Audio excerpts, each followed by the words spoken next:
Tous, bien aujourd'hui je vais vous présenter une revue, non pas de matériel mais de e-liquide, donc du dye à fabriquer soi-même.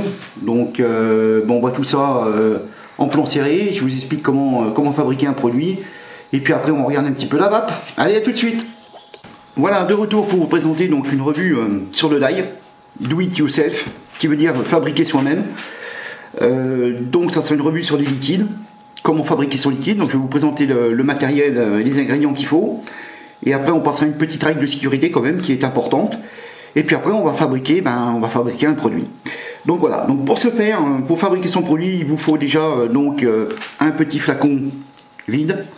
Donc vous avez plusieurs sortes de flacons, plusieurs tailles en millilitres. Vous avez du 10 millilitres, du 15 millilitres, du 30 millilitres. Donc vous trouvez ça dans n'importe quel magasin qui fait du dye ou sur les sites internet, voilà. Donc ça c'est un flacon pipette. Donc vous avez des flacons sans pipette, enfin voilà. Vous avez également le flacon plastique. Mais moi je préfère nettement mieux les flacons en verre. Je trouve que les arômes se gardent beaucoup mieux dans ce genre de flacon. Ensuite il vous faudra donc une base. Voilà, donc là je vous présente une base, donc en 50-50, moi j'utilise beaucoup le 50-50, ça donne un bon compromis entre le HEAT et la vape, en 3 mg de nicotine, voilà, parce que je vape sur des atomiseurs, sur du dripper, donc inutile de monter haut dans les nicotines, sinon vous allez avoir une sensation de HEAT énorme. Donc la composition c'est tout simplement de la glycérine végétale, 50%, et du propylène glycol. Donc ces deux produits on les trouve également en alimentation. Voilà, quand vous avez un panier qui se conserve 3 semaines dans votre placard, forcément il y a de la glycérine et du propylène. Voilà, donc ça c'était pour le produit. Donc ensuite vous avez plusieurs bases nicotinées, vous avez du 6 mg, du 11 mg, du 0. Plusieurs taux de glycérine végétale et de propylène. Donc vous avez du 70-30, du 30-70, du 80-20, du 60-40. Enfin, vous avez plusieurs taux. À savoir que plus vous aurez de glycérine végétale, plus vous aurez de vapeur, moins vous aurez de HEAT. Et l'inverse. Donc plus vous aurez du propylène glycol, moins vous aurez d'arôme, mais plus vous aurez de HEAT. Voilà, 8 c'est la sensation de passage de vapeur dans la gorge. Voilà. Donc après c'est un choix à vous de trouver votre meilleur taux, votre meilleur pourcentage de propylène glycol et de glycérine végétale. Moi j'utilise le 50-50, je trouve qu'il me va bien. Voilà, je ne change pas pour le moment, j'en vois pas l'intérêt. Donc ensuite, il vous faut un arôme. Donc là, pour ce faire, j'en ai utilisé deux. Je vais vous faire une recette avec 2 arômes, parce qu'on peut mélanger les arômes, évidemment. Donc ici, là, j'ai un citron, un Atomic Lime. Donc c'est un citron de chez Bordeaux 2. Voilà, très bon citron. Et j'ai une menthe Hollywood. Voilà, donc ça fait une menthe effet chewing-gum Hollywood de chez Solubarome. Donc voilà, donc on va utiliser ça. Et ensuite, nous avons donc, c'est facultatif, les additifs. Alors les additifs, vous avez plusieurs sortes d'additifs. Vous avez donc, là moi j'utilise l'éthylmatol. Donc l'éthylmatol sert à donner un effet bonbon et sucré. Donc ça arrondit bien le dye et ça donne un effet bonbon, voilà, bonbon un petit peu sucré. Voilà, moi j'aime bien. J'utilise énormément cet additif. Mais vous n'êtes pas obligé, je répète, c'est facultatif. Si vous aimez le produit tel qu'il est, n'en mettez pas. Vous avez également voilà, de la vanilline. Donc la vanilline, à petite dose, ça arrondit vos différents arômes. Voilà. Ça les arrondit bien. Et à forte dose, ça vous donne un goût vanillé. Voilà. Donc voilà pour ce qui est pour les additifs. Donc les additifs, vous en avez plusieurs sortes, évidemment. Vous regardez un petit peu sur les sites internet, vous avez le sweetener qui sucre aussi, qui arrondit aussi les produits. Vous avez l'effet glaçon. Vous avez plein d'additifs comme ça. Donc ensuite, on aura besoin donc d'une seringue. Donc une seringue, vous pouvez les trouver sur les sites internet, dans les magasins de vape, en pharmacie. Vous les avez aussi. Par contre, en pharmacie, attention, vous aurez un bout pointu. Donc, là, c'est un bourron sécurité. Voilà. On ne risque pas de se piquer avec. C'est très bien. Ça doit coûter aux alentours d'1 euro, 1,20 €, la seringue complète. Donc voilà, gradué. Là, je l'ai en 5 ml. Donc vous les avez en 1 ml, en 10 ml, enfin voilà, différentes capacités de contenance. Ensuite, donc vous aurez besoin, donc là pour ce faire, moi je me suis fait des petites étiquettes, voilà, pour noter vos produits. Donc on regardera ça tout à l'heure, à mettre sur le flacon. Donc moi j'ai trouvé ça sur un petit site internet gratuit, voilà. Hein, c'est des petites étiquettes à coller sur vos flacons. Voilà, donc vous marquerez le nom de votre produit, si vous lui donnez un nom, l'arôme, le taux de VG, le taux de PG, le taux de nicotine et la date de fabrication. Voilà.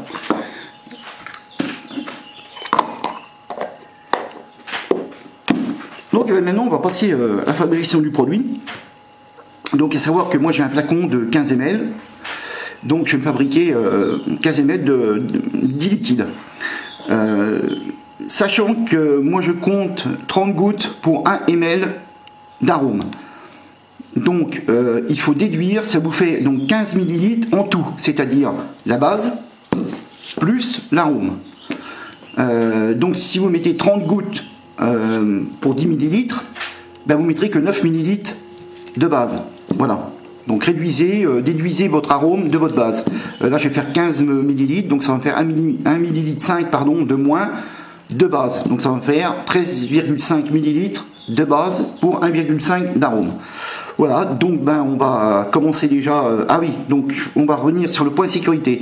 Donc sur le point sécurité, fermez vos produits dans un placard à clé. Ne laissez pas ça apporter les enfants. Voilà, ça reste des produits, on va dire oui, dangereux pour les enfants, parce qu'eux ne savent pas que ça se vape, donc ils peuvent le boire, ils peuvent l'avaler. Enfin voilà. Donc ça reste dangereux. Donc je tiens bien le signaler. Fermez bien vos placards à clé. Fermez vos produits, mettez-les pas à hauteur des enfants, ne les laissez pas traîner. Voilà, ça c'est important. La deuxième chose. Utilisez aussi des gants, voilà, moi j'utilise des gants en latex pour manipuler les produits et les arômes. Pareil, si vous avez une petite coupure, voilà, c'est toujours pas agréable et c'est pas bien bon, quoi. Y en a qui utilisent des lunettes de protection, je n'utilise pas, je vous les conseille quand même, surtout si vous débutez, n'allez pas vous prendre ça dans les yeux parce que vraiment ça brûle. Donc voilà pour les petites règles de sécurité. Et puis bah, donc on va fabriquer d'autres produits. Donc voilà, donc je vais mettre mes gants.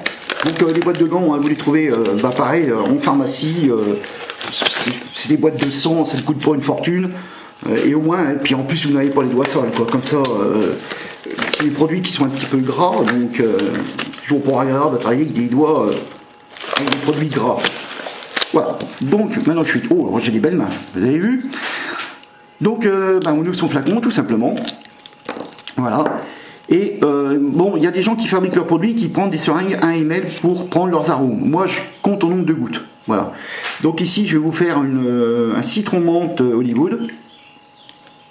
Et je vais ajouter un additif dedans. Donc l'additif éthylmatol. Donc voilà. Donc je commence par mon... Je vais essayer de me mettre... Voilà. Je commence par mon éthylmatol. Alors, l'éthylmatol, il est conseillé 2 à 3 gouttes pour 10 ml. Pas plus. C'est un additif, hein, c'est très très très costaud. Hein. Donc moi je vais en mettre 3 gouttes pour mes 15 ml.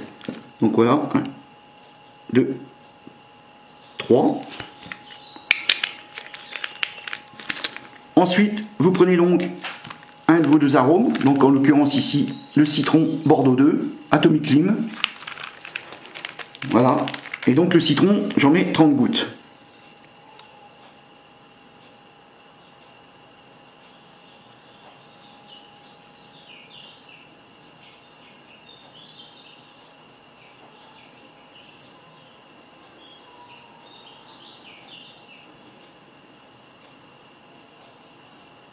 Voilà, 30 gouttes de citron.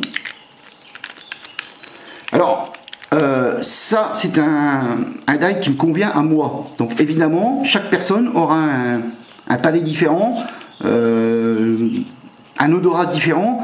Donc, ça ne sera pas forcément 30 gouttes. Hein, ce sera peut-être que 25, peut-être que 20, peut-être 35. Donc, ça, voilà, je vous donne une base. Ensuite, c'est à vous d'adapter suivant votre BAP et suivant vos goûts, hein, bien évidemment. Et là, moi, je mets donc 28 gouttes de menthe Hollywood de chez Solubarome.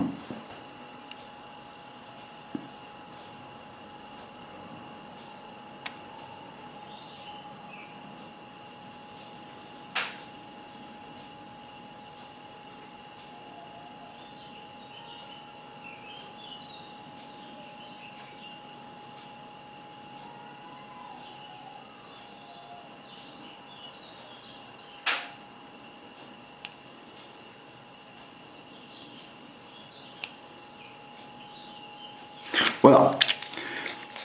Donc là, vous avez vos deux arômes plus additifs, ce qui correspond à peu près à un bon 1,5 ml donc d'arôme. Donc ben maintenant, on va mettre 13,5 de base. Donc pour ce faire, vous débouchez bien, voilà, ici. Là, vous avez un système là où vous pouvez glisser votre aiguille dedans. Vous retournez votre bouteille et vous aspirez donc votre glycérine végétale et votre propylène glyqué, enfin votre base, quoi. Voilà. Pour ce faire, faites comme ça. Alors c'est un petit peu épais, donc oui, voilà. Ça passe, mais bon, c'est un petit peu long, hein, c'est pas... Donc là, je vais mettre 13,5 ml. Donc là, je mets 3,5. Voilà. Je sais pas si on va bien voir les... Voilà. Et vous venez insérer la base dans votre flacon. Donc tout simplement.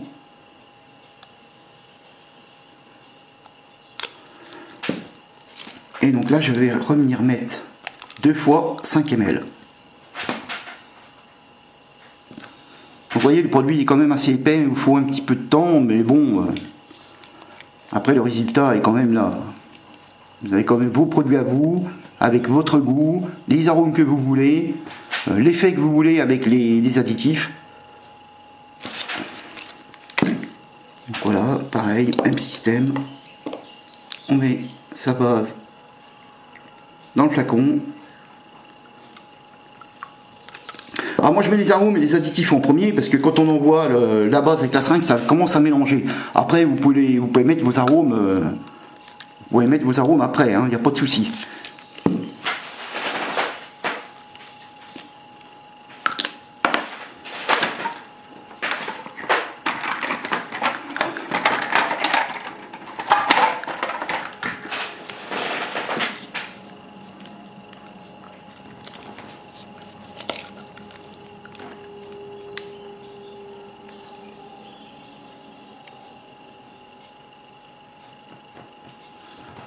Donc voilà, donc on va en avoir terminé pour la base.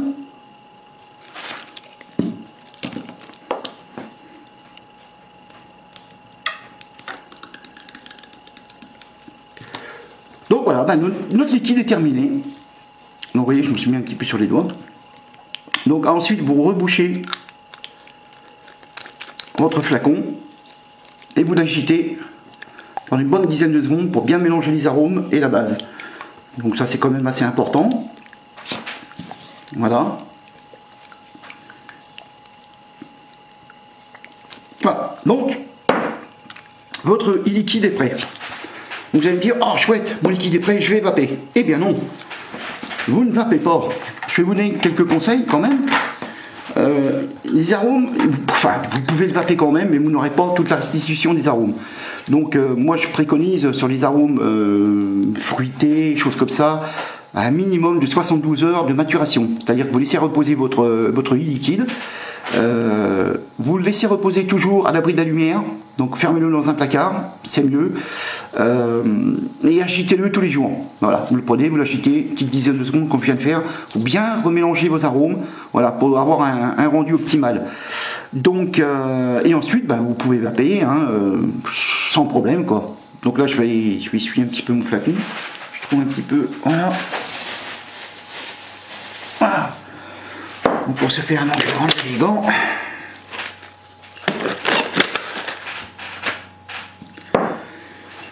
Donc ensuite, comme je vous ai dit, donc moi je me fais une petite étiquette.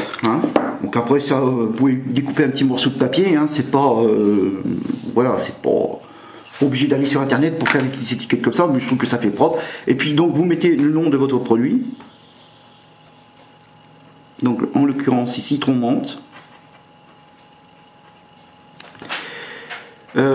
Donc vous pouvez mettre le taux de nicotine, le taux de PGVG.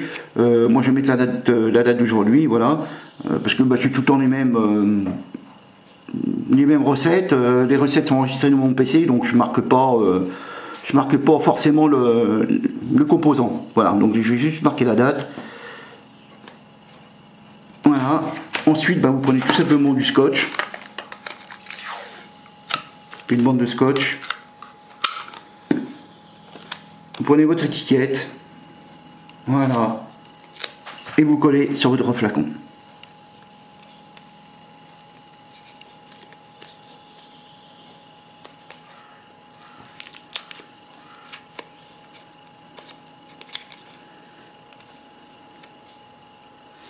Voilà, donc ce qui vous donne ceci, vous avez une petite étiquette avec le nom et la date. Voilà. Donc, votre produit est terminé, donc laissez-le en maturation. Donc on se retrouve en plan large, on se fait une petite vape et puis voilà, à tout de suite. Voilà, de retour, donc on arrive à la fin de la vidéo, donc sur le die, j'espère que j'ai été assez clair là-dessus. Rien de compliqué, hein, suivez les instructions, bien respecter le taux de maturation. Attention à la sécurité, ça je suis à cheval dessus. Hein, faites attention aux enfants avec ça, n'allez pas faire de bêtises. Et puis voilà, et puis donc après, voilà, là j'utilise un pêche abricot chantilly. Donc voilà, donc fabrication maison.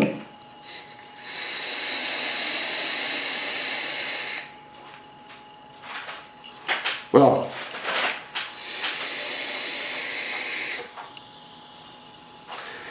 Les goûts sont là, c'est impeccable, hein. C'est un produit que j'ai fabriqué il y a une bonne semaine maintenant. Donc voilà, très bons arômes. Hein. Alors, je le rappelle, les dosages sont mes dosages à moi, ce ne sont pas forcément les vôtres. Donc adaptez vos dosages par rapport à ce que vous aimez. Ne cherchez pas trop au début, il vaut mieux rajouter un petit peu d'arôme que de rajouter de la base, parce que vous allez arriver à vous mélanger. Donc, essayez de trouver votre goût et votre arôme à vous. Voilà, sur ce, je vous remercie. Je reprends une petite vidéo, justement, tenez, je vous présente cet atomiseur, qui est le Sisyphus de chez Yud. Atomiseur, je dirais même pratiquement dripper avec réservoir. Parce qu'il fait une énorme vape. Donc ça, je ferai une vidéo détaillée qui sera peut-être un peu longue parce qu'il est quand même assez complexe à monter. Voilà, c'est pas donné aux débutants. Et puis donc on se retrouve bientôt pour une nouvelle vidéo. Je vous dis bonne journée à vous, bonne vape à tous, et puis à bientôt pour une prochaine vidéo.